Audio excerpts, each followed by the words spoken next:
የውሻ መንከስ ማለት ክፉ መናፍስ ወደ ቤታችን ኑሯችን ውስጥ ገብቷል። አጥብቀው የሚመክሯችሁን ሰዎች እንደ ጠባቂ መላክ ይዋቸው። የቪዲዮ ስንት ላይ ከገባ ማለት ነው እኔ እናንተ ሙቀባለ ውድ ኦርቶዶክሳውያን እንደምን አላችሁ? እንደምን እስከ ይሳት ደረሳችሁ? እግዚአብሔር አምላካችን ከሁላችን ጋር ይሁን። እንኳን ወደ ቻናሌ በሰላም መጣችሁ።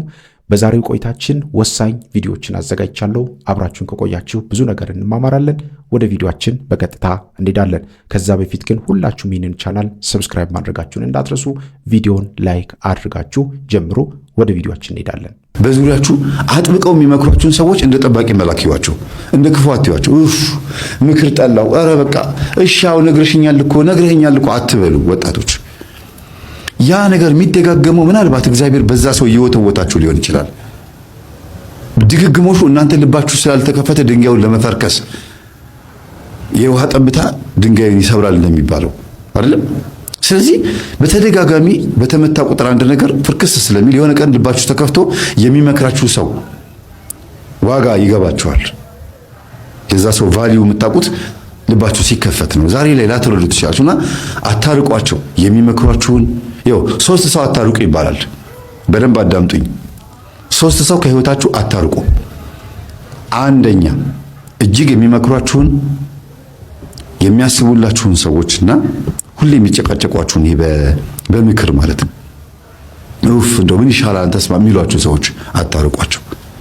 ሁለተኛ እንደ የዋህ እንደ ሞኝና እንደ ጅል ሆነው ስታዟቸው እሺ ብለው የሚታዘዙ እናንተ አዋቂ እነሱ ደግሞ አላዋቂ ሆነው አብረዋችሁ ያሉ የማይቀየሟችሁ የማያኮርፏችሁ ሁልጊዜ ተመሳሳይ ፊት የሚያሳዩአችሁ በብር እናንተ እነሱ በጭንቅላት የሚበልጧችሁ ወይም በትህትና በየዋህነት ከእናንተ ጋር አብረው የሚኖሩ ግን አንድ ቀን ስታጧቸው እነዚህ ሰዎች ህይወታችሁ ምስቅልቅል የሚሉባችሁ ሰዎች አሉ። እነዚህ ሰዎች እንዳታርቁ።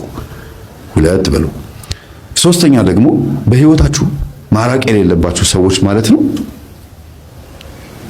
እናንተ ውስጥ ዋጋ ሰጣችኋቸው እነሱ ለእናንተ ምንም ቦታ የላቸውም ብላችሁ የምታስቧቸውን ሰዎች እናንተ የምትወዷቸው ከዛ እነሱ ደግሞ ለእናንተ ምንም ቦታ የላቸውም አይደል? ንቀዋችሁ እናንተን ሲያንቋሽሿችሁ እነዛ ሰዎች አትበቀሉ፣ ምንም አታርጓቸው፣ አትራቋቸው። እነሱ አጠገብ ሁኑ። በአፍቃሪነታችሁ ለነሱ በሰጣችሁት ቦታ በመበደላችሁ ልክ እግዚአብሔር እናንተን ሲከሳችሁ እነዛ ሰዎች እንዲመለከቱ ማለት ነው። የሰማችሁ ነው አይደል? ጠላትን አታርቁት። አታርቁት ሲባል አቅርባችሁ ወዳጅ አድርጉት ማለት አይደለም። የእናንተን ፍሬ በረከት እንዲያይ ፍቀዱለት ነው። እናንተ ሁልጊዜ መልካምና ቅን ሆናችሁ ጥሩ ሰው ሆናችሁ ያ ሰው በተናገረው ንግግር ልክ ራሱ ሲቀጣ እናንተ ደግሞ እግዚአብሔር ሲባርካችሁ እያዩ እንዲጸጸቱ አድርጓቸው። እድሉን አታሳጧቸው። ከዓይናቸው ጥፍት ስትሉ የታባቱ ድራሽን አጠፋሁት ነው የሚሉት። ግን እግዚአብሔር በእናንተ ህይወት ውስጥ የሚሰራውን ነገር እንዲያዩና እንዲጸጸቱ ህይወታችሁ መለወጡን ትዳራችሁ ነገራችሁ ሁሉ ነገራችሁ ተለውጦ ምቀኛ የሆኑባችሁ ሰዎች በሙሉ እናንተን ሲያዩ እንዲማሩና ንስሐ እንዲገቡ ምክንያት ሆኗቸው። አታርቋቸው። እንደዚህ አይነት ሰዎች ግን በጥንቃቄ ነው ያለበት። ምንድነው የሚባለው? በአጭር ርቀት በጥንቃቄ በቅርብ ርቀት የሚባለው እንደዛ። ይሄን በዚህ ያዙልኝና ከዛ ሁሉ ነገራቸው ስላልገባው ይሄ ልጅ አባቴ የሚሉኝ ነገር አልገባኝም ግን እጠብቀዋለሁ አላቸውና እናትህን ብቻ ተንከባከብ ብለውታል።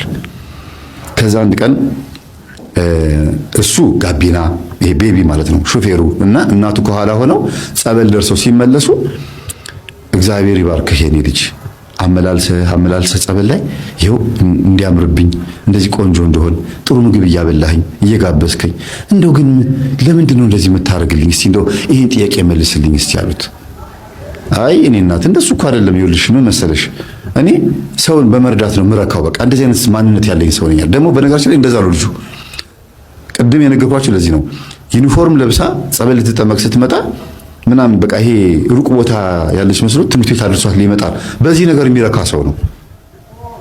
በዚህ ነገር የሚደሰት ሰው ነው። ወንድም ይሁን አሮጊትም ይሁን እዛ ቦታ ላይ የሚያጠምቁትን አባት ብትጠይቋቸው እንደው እድሉ አጋጥሟችሁ እንደው ብታውቁት ይሄ ልጅ ሁሉንም ሰው እንደዚህ የሚያግዘው ሁሉም ሰው ይረዳል። ማንኛውም ሰው ወንድም ወጣትም ይሁን ሴትም አሮጊትም ይሆነው በመኪናው እንደዚህ ሰዎችን ያግዛል፣ ጸበል ይቀዳል። ማብቃ በቅንነት ሰው በመርዳት የሚረካ ሰው ነው። በመስጠት የሚረካ ሰው ነው ማለት ነው። ያለውን በማካፈል የሚረካ ሰው ነው ማለት ነውና ግን ይሄን ነገሩ ደግሞ ጠቀመው፣ እግዚአብሔር በዚህ ውስጥ ሸለመው ማለት ነው። እና እግዚአብሔር ይስጥህ፣ እግዚአብሔር ይርዳ፣ እንደው ለምንድን ነው የምትረዳኝ አለችው። ለምን ይመስልሻል አላት።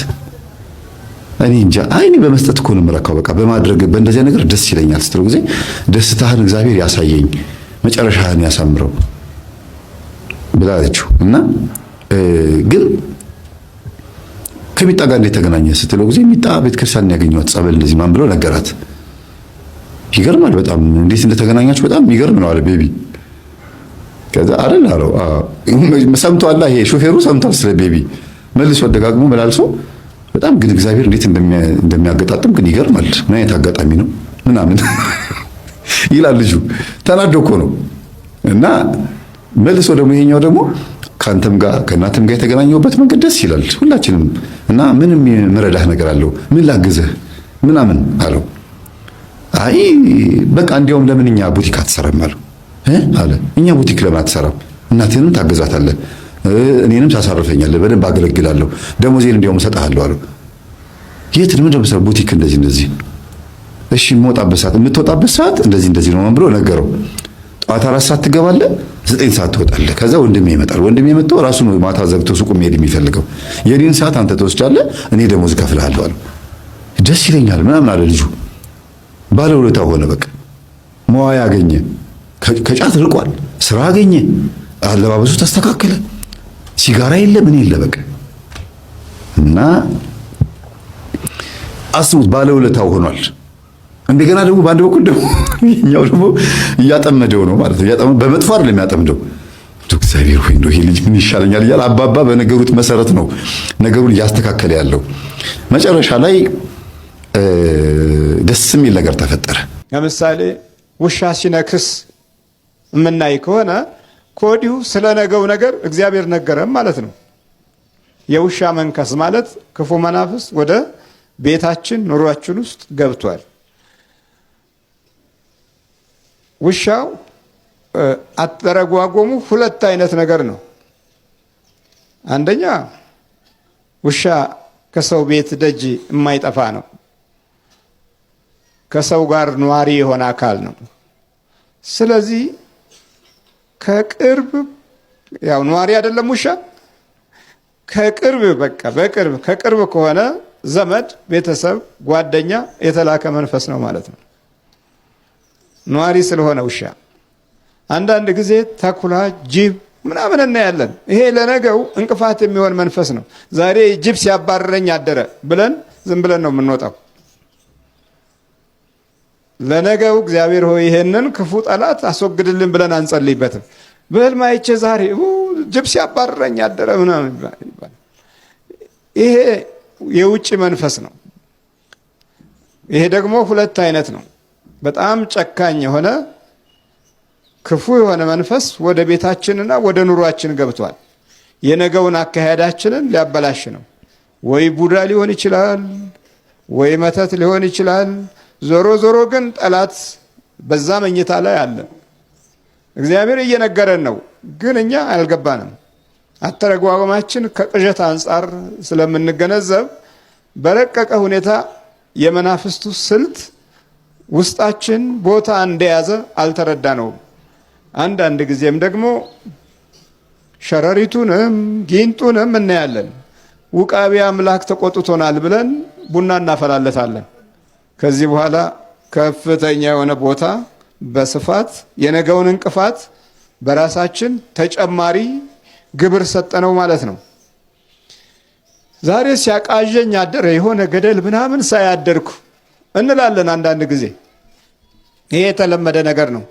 በመሆኑም ይሄ ቤት በደንብ ቡና አልተፈላለትም፣ በቀን 3 ጊዜ ይፈላ ይባላል። ቅዠቱን ለማባረር ማለት ነው።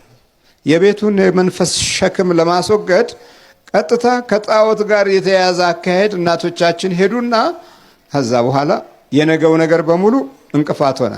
በውስጣችን ከገባ በኋላ ነገ ጌታ ቢፈቅድ የሚለውን ቃል አናወጣትም። ይሄን አደርጋለሁ፣ ይሄን እሰራለሁ፣ ይሄን በዚህ መንገድ ሄዳለሁ፣ እከሌን በእንዲህ መንገድ አጠቃለሁ፣ በዚህ በኩል ደካማ ጎኑን አገኛለሁ ብለን ስለምንደክም ያ ሁሉ ተያይዞ የነገውን ጊዜ ደስታ ሳናገኝበት እረፍት ሳይኖረን መንፈሳችን ሳይጽናና በተለይም የእግዚአብሔርን ደስታ ሰላማዊውን ሕይወት ሳንቀምሰው ሁል ጊዜ እንደተሳቀቅን ዘመናችን ያልፋሉ። በዚህ ጎዳና ውስጥ ብዙዎች ተጎድተውበታል። ነገ ጌታ ቢፈቅድ የክርስቲያኖች መንፈሳዊ መንገድ ግን ይሄ ነው። ነገ ጌታ ቢፈቅድ። ከዛ እሱ ደግሞ ፈቅጃለሁ ይላል። ለምን? የፈቃዱ ሕይወት አንዱ ክፍል ለኛ በጎ ማሰብ ነው። ከበጎው መንገድ እንድንወጣ አይፈልግም። በጎ ደግሞ ለማሰብ የነገውን ፈቃድ ከልቦናችን መስጠት ነው። ነገ ጌታ ቢፈቅድ ይሄንን እንሰራለን፣ ይሄንን እናከናውናለን፣ በኑሯችን ውስጥ ይሄን እናሟላለን። የጎደለውን ጌታ ቢፈቅድ ነገ ይሄንን እናደርጋለን፣ እንማራለን፣ እናውቃለን፣ እውቀታችን ይዳብርልናል። መቼ ቢፈቅድ? ነገ። ከዛ በኋላ ጌታ ቢፈቅድ ስላልን ይሄ አይነ ጥላ ሆናለሁ የሚል የአዚም መንፈስ፣ የምቀኛ መንፈስ፣ የሟርት መንፈስ ሊገባ እንኳ ቢታገል ጌታ ቢፈቅድ ስላል ቦታው የማን ይሆናል ማለት ነው? የጌታ ይሆናል ማለት ነው። የእግዚአብሔር ይሆናል ማለት ነው። በምናከናውነው ነገር ላይ ሁሉ እየሰራ ነው ደስታ ይሰማናል። ዛሬ እየሰራ ነው የምናዝነው እኮ እየሰራ ነው እናለቅሳለን። ሌላው ቀርቶ እንኳ በስሎ የቀረበው እንጀራ ላይ እንኳ እየበላ ነው ሰላም የለንም። ነገ ጌታ ቢፈቅድ አላልን። ጠላት በእንጀራችን ውስጥ ጣልቃ ገብቷል። የምቀኞች አይን በክፎች አይን ያዩንና በክፉ ልቦች የተመለከቱን ሰዎች መንፈስ አድሯል። የቪዲዮ ስንት ላይ ከገባ ማለት ነው እኔ እናንተ ቆባል በቀቸሪን ስጠኝና ያንን ላይ ካስሞላ ሌላ አይደለም። ይሄን ነው ፈልገው እኔ ይሄን ነው ፈልገው። ስለዚህ ይህንን ቪዲዮ ከምን ጊዜው በላይ ኮፒ ሊንክ ሼር ሪፖስት እያደረጋችሁ እንደዚህ አይነት ትሬንድ እየሰሩ ላሉ ክርስቲያኖች አድርሱልኝ። በመጀመሪያ ደረጃ እንደዚህ አይነት ትሬንድ እየሰራችሁ ያላችሁ ክርስቲያኖች በልዑል እግዚአብሔር ስም ይህን ስራችሁን እንድታቆሙና የሰራችሁትንም እንድታጠፉ እጠይቃችኋለሁ። ምክንያቱም የጌታችንና የመድኃኒታችንን የኢየሱስ ክርስቶስን ቅዱስ ሥጋውንና ክቡር ደሙን በወረረድ ሳይሆን የምትቀበሉት እግዚአብሔር ፈቅዶላችሁ እናንተ ምሳሌ ገብታችሁ ነው እንጂ እንደዚህ በወረረድ ስንት ቢገባ ቅዱስ ሥጋውንና ደሙን ትቀበላለህ ብላችሁ ለራሱ ስታወሩ ትንሽ አይከብዳችሁም? ለአፋችሁ ለአንደበታችሁ ትንሽ አይሸከካችሁም? ምክንያቱም እያወራችሁ ያላችሁት እኮ ስለ ቅዱስ ሥጋውና ክቡር ደሙ ነው። የጌታችንን ሥጋና እነዚህ ሰዎች ተጠራቅመው ይሄንን ቪዲዮ ስንት ላይክ ቢያደርሱት ነው አንተ ሥጋው ደሙ የምትቀበለው ብሎ መጠየቅ ራሱ ውርርድ ነው። የጌታችን ቅዱስ ሥጋውና ክቡር ደሙ ደግሞ በዚህ አይነት መንገድ አይሄድም። እንደው እስቲ ይሄ ውርርድ ሞላና 200-300 ሺህ ላይ ይገባና ይሄ ሰውዬ በምን አይነት ሞራል ነው ቅዱስ ሥጋውንና ክቡር ደሙን የሚቀበለው? የአንተን ቅዱስ ሥጋንና ክቡር ደምን የተቀበልኩት አስቤበት ፈቅጄ ሳይሆን ሰዎች ላይ ካጠራቅመው ስላስገቡኝ ነው ብለህ ልትናገር ነው ወይስ በምን አይነት ሞራል አንተስ ልትቀበለው ነው? አንቺስ ያንን ነገር የምትናገሪው በምን አይነት መሰረት ላይ ቆመሽ ነው? ግዴታ እኮ የሚመጡ ትሬንዶችን መስራት የለብንም፣ ግዴታችንም አይደለም። ዓለምንም በዚህ ልክ ወርደን መምሰል የለብንም። አሁን የመጣብን ጣጣ ቢኖር አሁን ቲክቶክ ላይ የሚመጡ ዓለማዊ ትሬንዶችን ገልብጠን ወደ መንፈሳዊ ቀይረን መስራት ነው። ይሄ ደግሞ ተገቢ አይደለም። ቤተክርስቲያን እንደዚህ አይነት ስርዓት አልሰራችልንም። ቅዱስ ሥጋውን ክቡር ደግሞ የምንቀበለው እውነት እየሰራን ላለነው ኃጢአት ተጸጽተን ጌታን በድነናል ብለን ድንግል ማርያምን አስቀይመናል፣ ቅዱሳንን አስቀይመናል ብለን አስበን በራሳችን ተነሳሽነት በመንፈስ ቅዱስ ፍቃድ ንስሐ ገብተን ለሰራነው በደል ደግሞ ክሰን ከዛም በኋላ ተጠንቀቀን ንጹህ ሆነን ሥጋው ደሙን እንቀበላለን እንጂ ሳናስበው የሆነ ሰው መጥቶ የቪዲዮ ስንት ላይክ ቢገባ ቅዱስ ሥጋውን ክቡር ደሙን ትቀበላለህ ስለተባልክ ብቻ ተነስተ ያንን ነገር የምታደርገው ከሆነ ይሄ ስራ በእግዚአብሔር ዘንድ ተቀባይነት አይኖረውም። ምክንያቱም ቅዱስ ጳውሎስ በአንደኛ ቆሮንቶስ ምዕራፍ 11 ቁጥር 27 ላይ ሲናገር ስለ ቅዱስ ሥጋው ደሙ ክብር ማንም ሰው ያልተገባ ሆኖ ሳለ የጌታን ኅብስት ቢበላና የጌታን ጽዋ ቢጠጣ የጌታን ሥጋና ደም በማቃለሉ ይጠየቅበታል። እናንተ በዚህ ልክ የጌታን ሥጋና ደም አቃላችሁ በወረርድ ውስጥ ገብታችሁ በላይ በላይክና በሼር ብዛት ቅዱስ ሥጋውንና ክቡር ደሙን መቀበል ላሰባችሁ ሰዎች ማንም ሰው ያልተገባ ሆኖ ሳለ ሳያስብበት ንስሐ ሳይገባ ሁለተኛ ነገር ለኃጢአቱ ሳይጸጸት ላይክ ስለሞላለት ብቻ የጌታን ህብስት ቢበላና የጌታን ጽዋ ቢጠጣ የጌታን ሥጋ ደም በማቃለሉ በዚህ ይጠየቅበታል። ስለዚህ ማንም ሰው ይህን ህብስት ከመብላቱ ይህን ጽዋ ከመጠጣቱ በፊት ራሱን መመርመር አለበት። ስለዚህ ቅዱስ ሥጋውንና ክቡር ደሙን ስትቀበሉ ራሳችሁን መርምራችሁ ከራሳችሁ ጋር ተነጋግራችሁ ለሰራችሁ ኃጢአት ተጸጽታችሁ ድጋሚ ያን ኃጢአት ላለመስራት ደግሞ ተዘጋጅታችሁ እንጂ በላይክ ብዛት በሼር ብዛት አይደለም የምትቀበሉት። ቅዱስ ጳውሎስ ቀጠለና እንዲህ ይላል፣ ማንም ሰው የጌታ ሥጋ ምን መሆኑን ለይቶ ሳያውቅ የጌታን ህብስት ቢበላ የጌታን ጽዋ ቢጠጣ በራሱ ላይ ፍርድን ያመጣል። ቀጠልና ቁጥር 30 ላይ ከእናንተ መካከል ብዙዎች የደከሙትና የታመሙት አንዳንዶችም የሞቱት በዚሁ ምክንያት ነው። በጌታችን በመድኃኒታችን በኢየሱስ ክርስቶስ ቅዱስ ሥጋውና ክቡር ደም ላይ ቀልድ የለም። በቀለዱ ሰዎች ላይ እንዲህ በዘበቱና ባሾፉ በተወራረዱ ሰዎች ላይ ድክመትም ሕማምም ሞትም የመጣው የጌታን ቅዱስ ሥጋውንና ደሙን በመቃለላቸውና ሳያውቁት ምንነቱን ሳይረዱት በመቀበላቸው ነው። ስለዚህ ዓለም የሚያመጣውን ትሬንድ ሁሉ ቤተክርስቲያንን በማይመጥን መልኩ ወርዳችሁ ባትሰሩት መልካም ነው። እናንተ ክርስቲያኖች ናችሁ። ዓለም የምታመጣውን ጨለማ ልናበራ እንጂ እኛ ልንጨልም አይደለም። ዓለም አልጫ የምታደርገውን ዓለም በመንፈሳዊ ሕይወት ልናጣፍጥ እንጂ እኛ አልጫ እንድንሆን አይደለም። ዓለምን መስለን መኖር አንችልም። አንድ ሰው ለሁለት ጌታ መገዛት አይችልም፣ ወይ ለክርስቶስ ወይ ለአጋንንት ነው። ስለዚህ እኛ የምናደርገውን ነገር ዛሬ እንምረጥ። የምናደርገውን በስርዓት የምንሰራውን በልክ ትክክለኛ ነገር ሆኖ ልክ ያልሆነ ቦታ ላይ ቢሰራ ለራሱ ያ ነገር ትክክለኛነቱን ያጣል። ስለዚህ አንድን መንፈሳዊ ስራ ስትሰሩ በትክክለኛ መንገድ በትክክለኛ ቦታ ላይ እንጂ ትክክል ስለሆነ ብቻ ነገር ትክክል ያልሆነ ቦታ ላይ ብታደርጉት ያ ነገር ፍጹም ሐሰት ይሆናል። ስለዚህ በዚህ መልኩ ብትቃኙና ስርዓት መያዝ ብትችሉ ዓለም የምታመጣውን እያንዳንዱን ትሬንድ መከተል የኛ የክርስቲያኖች ግዴታችን አይደለም። እኛ ብዙ አይነት ስራዎችን መስራት እንችላለን፣ እኛን የሚመስሉ ትክክል የሆኑ ስርዓት ያላቸው ነገር እንጂ ከስርዓት ወርደን ቤተክርስቲያንን በማይመጥን ዓለምን መስለን ስራ መስራት አይጠበቅብንም። ምክንያቱም እንደዚህ አይነት ስራ ፍርድን ነው የሚያመጣብን፣ በእግዚአብሔር ዘንድም ደግሞ ተቀባይነት አይኖረውም። ስለዚህ እባካችሁ ይሄን ትሬንድ እየሰራችሁ ያላችሁት አትስሩ፣ የሰራችሁትን አጥፉ። ልትሰሩ ያሰባችሁም ደግሞ ይሄንን ሐሳባችሁን አቁማችሁ ስርዓት ብትይዙ መልካም ነው። ኮፒ ሊንክ፣ ሼር፣ ፖስት እያደረጋችሁ አዳርሱላችሁ። በዛውም ደግሞ ዲንሲራል ቲዩብን ሰብስክራይብ እያደረጋችሁ ሌሎች መንፈሳዊ ቪዲዮዎችን እንድትከታተሉ ከወዲሁ አሳውቃለሁ። ይቆያል። በጣም ባበላጃቸው የተበሉ ሰዎች እናውቃል። ብዙ ለሰው አድርጋችሁ ምንም ያልተመለሰላችሁ ዋጋችሁ በእግዚአብሔር ዘንድ ነው። በማን ዘንድ ነው? ሚስት እንድትመልስ ብለህ እንዳትሰጥ እግዚአብሔር ይመልሳል ብለህ ስጥ። ማን ይመልሳል? አዎ ሴቶችም ከባለቤት ያገኛለሁ እሱን ተይውና ለእግዚአብሔር ስጥ። ሴቶች ለጌታ ብላችሁ ለጌታ እንደምትገዙ ለባሎቻችሁ ተገዙ ይላል። ለጌታ ብላችሁ ለጌታ እንደምትገዙ ለማን ተገዙ? ለማን ተገዙ? እንደዚህማ ትንፋሽ አያጥራችሁ። ለማን ተገዙ? መጽሐፍ ቅዱስ ነው የሚለው። ተናገሩ እንጂ ለማን ተገዙ?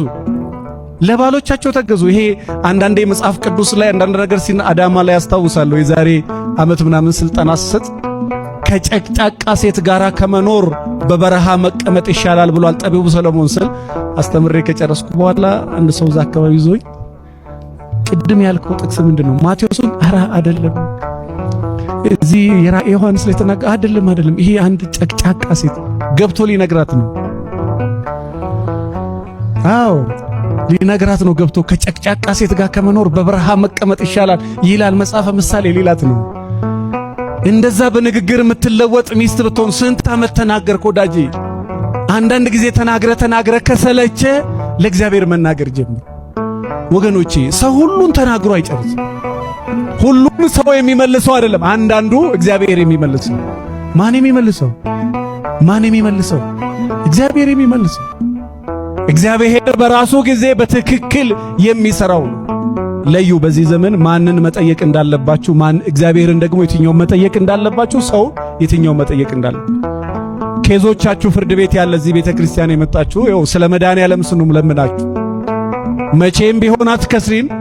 መቼም ቢሆን መድኃኒዓለምን ይዘሽ አትወርቂም። ከፍርድ ቤት ተመለሽ።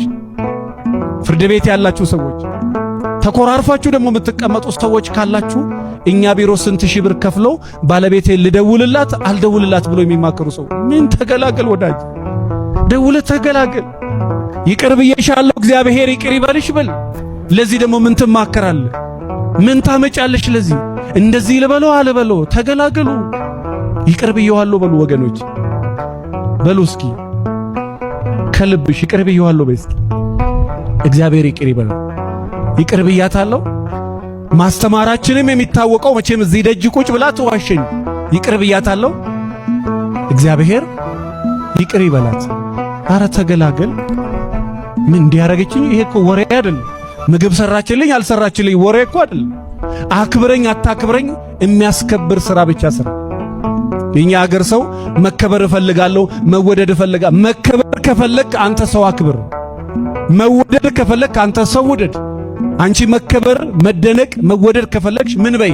አክብሪ፣ ውደጂ። ሴትነቱ ደግሞ እንዳይጠፋችሁ ሴቶች ባካችሁን፣ ሁልጊዜ ነው የምናገረው። መጽሐፈ ምሳሌ ምዕራፍ 31ን ገብታችሁ አንብቡ። አንብበሻል? እንደው መጽሐፈ ምሰልማት መጽሐፈ ምሳሌን ሙሉን አንብቤ ያለው ምትል የለም። እስኪ ወንዶችስ እናንተም አታውቁት? መጽሐፈ ምሳሌ ምዕራፍ 31 ስለ ልባም ሴት፣ ስለ ሴት ካራክተር የሚያወራው እሱን ካላነበብሽ ታዲያ ምን ልታነብኝ? ቤት በኩል ነው ሴት የምትሆኝ። ልጅሽን እንዴት ነው የምታሳድጋት? ልባም ሴት ማልዳ ትነሳለች፣ ለሰራተኞቿ፣ ለባለቤቷ፣ ለገረዶቿ ምግብ ታዘጋጃለች፣ መፍተል በሚወዱ እጆቿ ትፈትላለች። ልባም ሴት በ33 ዓመቷ 4 አይነት ምግብ ሰርታ የማይሳካላት ሴት አለች። የጾም ከቻለች የፍስግም አትችል። እዚህ አስታውሳለሁ የት ሀገር ነው ለስልጣና ሄጄ፣ እባክን ሚስቴ እዛ አካባቢ ነች፣ ስለ ምግብ ንጽህና ተናገርልኝ፣ በታይፎር ታይፈስ ልሞት ነው አለኝ። ባለቤቴ 10 ዓመት ወጥ ብረድስት አጥባ አታውቅም። ለቅለቅ አርጋ በላው ላይ ለቅለቅ አርጋ በላው በታይፎር ታይፈስ ልሞት ነው። ምንም የማይሳካላት አለች። የኔ እህት ጎንበስ ብለሽ ልባም ሴት ማናት? መጽሐፍ ቅዱስ የሚገርም ስለ ልባም ሴት የሚገርም ነገር ይናገር። ማልዳ ትነሳለች፣ ከሩቅ ምስራቅ ቀለቦቿን ተሰበስባለች፣ ስራ በሚወዱ እጆቿ ስራ ትሰራለች። ጸጉሯ ያምራል፣ ልብሷ ያምራል፣ አካሄዷ ያምራል። የአፏ ጠረን፣ የሰውነቷ ጠረን፣ ትህትናዋ በጣም ይገርማል። ይህ ሴት ልጅ የሴት ባህሪ፣ የሴት መልክ፣ የሴት ሰውነት ሲኖር ነው የሚያምርባት። እንደ ወንድ ደረቷን እንዲህ ያርጋ፣ አንተ ወንዱ ደግሞ እንደ ሴት እንደዚህ ወደ ኋላ። አረ ስለ መድኃኒዓለም አዎ፣ እግዚአብሔር ማስተዋሉን ይስጠን። ብዙዎቻችን ራሳችን ያለን አመለካከት ልክ አይደለም። ከዚህ ኃጢአት የተነሳ ከሰዎች የተነሳ ከቤተሰቦቻችን የተነሳ በጣም ብዙዎቻችን መስታወት ፊት ቆመን ስለ ራሳችን የምናወራው ነገር ልክ አይደለም። አይ እኔ መሆን ሰው አይደለሁም፣ እንደ ቀላል እኮ እንደ ቀላል እየተወራ መረባ ሰው አይደለሁም እኔ። አይ እኔ መቼም ሰው አልሆንም አይደል? እንዲያልም እንትሉት ራስን መጥላት ምንም ነገር ላይ ፊት እንደማናደርግ ነው የሚሰማን። የትም ቦታ ላይ እንደተጋበዝን አይሰማን። የትም ቦታ ላይ ኮንፊደንት እንደሆንን አይሰማን። ከሁሉም የጠቆረ ነፍስ ያለን እኛ ብቻ ነው የሚመስል። ገና ከሩቁ ምናምን ሰዎች እኛን አይተው የሚጠሉን ይመስለናል። ቀድመን ጨርሰናል እኛ አይምሯችን። እግዚአብሔርም ይወደን አይመስለን፣ ቼክ የሚያደርገን አይመስለን።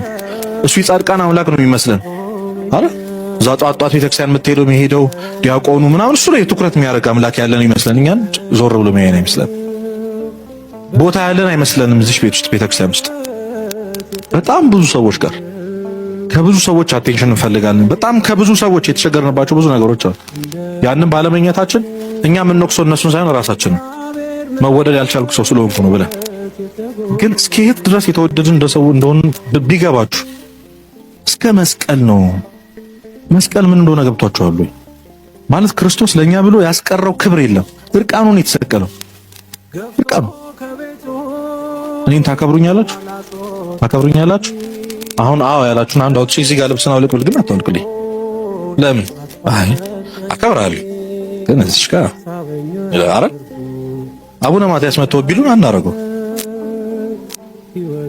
እርቃኑን የተሰቀለው ክርስቶስ ነው ማለት ደርሶ እሺ ተገረፍኩላችሁ፣ ተጠማውላችሁ፣ ብዙ ነገር አረጋለ። መጨረሻ ላይ ግን ልብሱን ሊገፉት ሲል አይ እኔ እኮ አምላክ ነኝ፣ አምላክ እኮ ነኝ። እኔ ቀልዳላችሁ እንዴ? በቃ ይበቃችኋል፣ እስካሁን የከፈልኩላችሁ ይበቃል ብሏል። የሰው ልጅ የመጨረሻ ክብሩ እኮ ልብሱ ነው አይደል? የመጨረሻ ክብሩ ምንም ድሃ ቢሆን ነዳይ ቢሆን እብድ እንኳን ቢሆን ምን ያስቀርልን አንድ ነገር የለም። አንድ በዚህ ልክ የተወደደን ሰዎች በዚህ ልክ የወደደን ሰው እንዲገባን ብሎ ያፈቀረን አምላክ እኛ ራሳችንን በመጥላት እናስቀይማለን። እግዚአብሔር የወደደውን ነገር የመውደድ ግዴታ አለብን። እግዚአብሔር እዚህ ምድር ላይ ከምንም ነገር በላይ የሚወደው ምን ነው? ሰውን በሉ እስኪ እናንተ ምንድን ናችሁ? ለምን አትወዱትም ታዲያ ራሳችሁ? ይሄ እኮ ራስ ወዳድነት አይደለም። እኔ እግዚአብሔር ልጅ ነኝ፣ እኔ ንጉስ ልጅ ነኝ ማለት አለ። እንደው ምንም የረከስን ብንሆን፣ ምንም ትምህርት ላይ ጎበዝ ባንሆን፣ ድሃ ብንሆን፣ ኃጢአተኛ ብንሆን ማን ይወደናል? ምን ትፈልጋላችሁ? ዮሴፍ ትዝ አይላችሁም? ቤት ውስጥ ሆኖ 11ዱም ወንድሞች ይጠሉት ነበር። 11ዱም ወንድሞች አስቡት፣ የገዛ ቤታችሁ ላይ እንደምትጠሉ እያወቃችሁ ስትገቡ ስትወጡ፣ እናትና አባቶቻችሁ ወንድሞቻችሁ። ግን ዮሴፍ ካልም ነበር፣ ደስተኛ ነበር። ሄዶ ሙን ይነግራቸዋል። የዋ ነው ስንቅ ተሸክሞላቸው ይሄዳል። በወንድሞቹ በጣም ብዙ ነገር አሳልፏል። ለምን እንደዚህ ደስተኛ ነው ታውቃላችሁ? መጽሐፍ ቅዱስ አንድ ቃል ይናገራል። ያዕቆብም ዮሴፍን ከልጆቹ ሁሉ አብልጦ ይወደው ነበር። ከልጆቹ ሁሉ አብልጦ ምን ይለው ነበር? ማንን? ምኑ? አባቱ። አሁን እናንተ በእናንተ ምክንያት እናታችሁ አባታችሁ ደስተኛ ይሁን እንጂ ዓለም ለምን አይገለበጥ? አይደለ? እንደዛ አይደል የምትሉት? እዚህ ምድር ላይ ከእናትና አባቶቻችን በላይ ምን አስበልጦ ነገር አለ? የለም። ከእግዚአብሔር ፍቅር በላይ የሚበልጥ ነገር የለም። እኛ በእግዚአብሔር የተወደድን ሰዎች ነን። ማንም ቢጠላኝ ምን ይወደኛል? አባት ይወደኛል ማለት አለባችሁ። ማንም ቢጠላኝ እግዚአብሔር ይወደኛል። ማንም ባይቀበለኝ አንተ ጸባይ ደስ አይልም፣ አንተ ለፍላፊ ነህ ምናምን ሰዎች ብዙ መስፈርት ያወጣሉ አይደል? አይ ከዚህች ልጅ ጋር መዋል ምናምን ምን አገባ? እግዚአብሔር ይወደኛል። በፍጹም ተሳስታችሁ ራሳችሁን እንዳትጠሉ። ራስን መጥላት ኃጢአት ነው። ምክንያቱም እግዚአብሔር የወደደውን ነገር የመውደድ ምን አለብን? ግዴታ አለብን። እግዚአብሔር ደግሞ ማንን ነው የሚወደው? እኛን ሰዎችን። ስለዚህ አንዳንዴ ትሕትና ይመስለናል። አይ እኔ ምናምን ቅዱስ ዮሐንስ አፈወርቅ ዲያብሎስ ራስን እንድጠላ የሚያደርግ ትሁት እንድትሆን አይደለም፣ ኃጢአትን የሚያሳስብህ ትሁት እንድትሆን አይደለም፣ ራስን ጠልተህ የሆነ ሰዓት ራስን እንድታጠፋ ነው። ብዙዎቻችን ለቤተሰቦቻችን ለጓደኞቻችን ጠቃሚ እንዳልሆን የሚሰማን፣ እዚህ ምድር ላይ ደግሞ በጣም ገዳዩ በሽታ ጠቃሚ ያለመሆን ስሜት ነው። ምናምን ቅዱስ ዮሐንስ አፈወርቅ ዲያብሎስ ራስን እንድጠላ የሚያደርግ ትሁት እንድትሆን አይደለም፣ ኃጢአትን የሚያሳስብህ ትሁት እንድትሆን አይደለም፣ ራስን ጠልተህ የሆነ ሰዓት ራስን እንድታጠፋ ነው። ብዙዎቻችን ለቤተሰቦቻችን ለጓደኞቻችን ጠቃሚ እንዳልሆን የሚሰማን፣ እዚህ ምድር ላይ ደግሞ በጣም ገዳዩ በሽታ ጠቃሚ ያለመሆን ስሜት ነው። ታምናላችሁ? ጠቃሚ ያለመሆን ስሜት ነው። ግን እማኑኝ እግዚአብሔር አይሳሳትም። ባንጠቅም አይፈጥረንም ነበር። እስከዚህም አያሳድጋችሁም። ገና በ3 ዓመታችሁ በ2 ዓመታችሁ ይቀደን ነበር። ምንም ማለት ማጣበብ ነው። ቦታ ቫልዩ ስላለን ይኖር ነው ያለ ነው ማለት እስካሁን እየጠበቀ ያንተ እግዚአብሔር አይሳሳትም። የፈጠረን ለምክንያቱ ስለምንጠቅም ነው። እና ሀበሻ የሚለው ነገር አለ አይደል? ያው ሞተህ ማንንም አትጎዳም። ምንድነው የሚባለው? የኖረ ማንንም ካልጠቀምክ ሞተህ ማንንም አትጎዳም አይደል?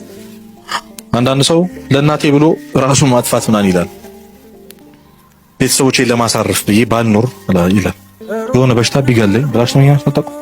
እናቴ እንደዚህ ከማሰቀኝ፣ አባቴ እንዲህ ከማለፋ፣ ሰዎች በእኔ ምክንያት እንደዚህ ከሚሆን እግዚአብሔር ምክንያት አለው። ትንሽ ጠብቁት። ትንሽ ራስን ማክበር፣ ራስን መውደድ፣ ራስን በክርስቶስ አይን በኩል መመልከት በጣም አስፈላጊ ነው። በመጨረሻም እንግዲህ ውድ ኦርቶዶክሳውያን በዛሬው ቆይታችን እነዚህንና መሰል ጉዳዮችን ለመዳሰስ ለማየት ሞክረናል። በቀጣይም እንደዚሁ የሚያነቁ ብዙ ነገር የምንማርባቸውን ትምህርቶች፣ ቪዲዮዎች ይዤላችሁ እስከምንገናኝ ድረስ የቅዱሳን አምላክ ከሁላችን ጋር ይሁን። በሀገር ውስጥም ከሀገር ውጭም ያላችሁ ኢትዮጵያውያን፣ ኤርትራውያን ቤተሰቦቼ ሰላም እግዚአብሔር ከሁላችሁ ጋር ይሁን እላለሁኝ። ይቆየን። አሜን።